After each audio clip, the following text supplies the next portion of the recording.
Assalamualaikum warahmatullahi wabarakatuh. Perkenalkan, nama saya Muhammad Afiq Fahrian dari kelas 11 MIPA 3. Perang Tondano. Bertahun-tahun setelah terjadinya Perang Tondano I, Perang Tondano Jilid II terjadi kembali pada masa pemerintahan Gubernur Jenderal Daendels. Pada masa itu, Daendels menetapkan kebijakan baru tentang upaya memperkuat pertahanan untuk menahan serangan dari Inggris.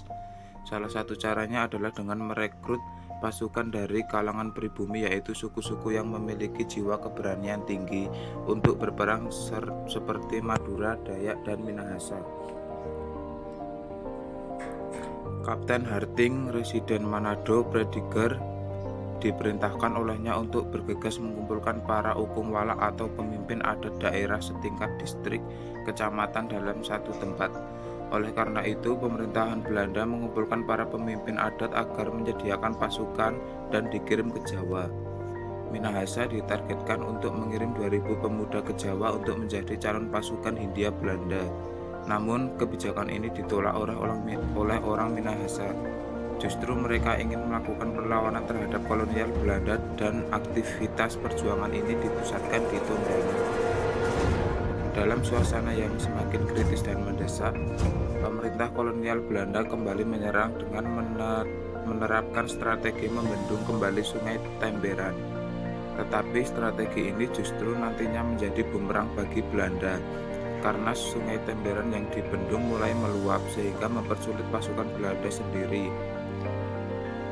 Belanda lagi-lagi menyerang warga pada tanggal 23 Oktober 1808. Esok harinya, Belanda berhasil menguasai wilayah Tondano dan melemahkan serangan rakyat. Namun orang-orang Tondano muncul kembali dengan melakukan serangan balik. Perang Tondano yang berlangsung cukup lama, mulai dari 23 Oktober 1808 sampai selesai berkobar pada Agustus 1809. Karena ketersediaan makanan dan kebutuhan hidup berkurang, ditambah lagi perang yang tak kunjung berakhir, beberapa kelompok pejuang memilih untuk berpihak ke pihak Belanda. Pejuang-pejuang yang tersisa dipimpin oleh Lonto, Tewu, Lumingkewas, Matulandi, Mamahit, Korongekeng, Sarabuang, Sepang, Kepel, dan lain-lain masih memberikan perlawanan. Mereka bertarung hingga tetes darah penghabisan di Benteng Moraya. Kisahnya tak kalah dengan perjuangan pahlawan nasional lain seperti Patimura, Sultan Hasanuddin, Pangeran Diponegoro, dan Tuanku Imam Bonjol. Cerita Perang Tondano berakhir di tangan Belanda di bawah pimpinan Daendels pada tahun 5 Agustus 1809. Nyatanya kisah ini mengundang perhatian cukup besar, sebab perlawanan rakyat Minahasa terhadap Belanda tidaklah tanggung-tanggung. Sinar mentari di ufuk timur tidak lagi menyambut Minawanua, tapi bersedih melihat kehancuran, puing-puing dan mayat-mayat yang berserakan. Benteng Moraya dan Benteng Pak Apal kini terbengkalai ditinggal oleh penjaganya.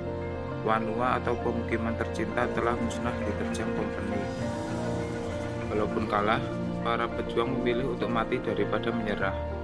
Salah satu dampak terbesar dari kalahnya pejuang Minahasa adalah jatuhnya wilayahnya kepada pemerintahan Hindia Belanda.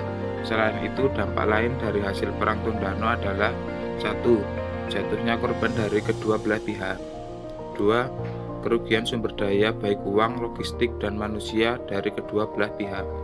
3. Penderitaan rakyat yang semakin memburuk. Rakyat harus menjual hasil buminya ke Belanda, pajak yang tinggi, dan buruh tani dengan upah tidak manusiawi.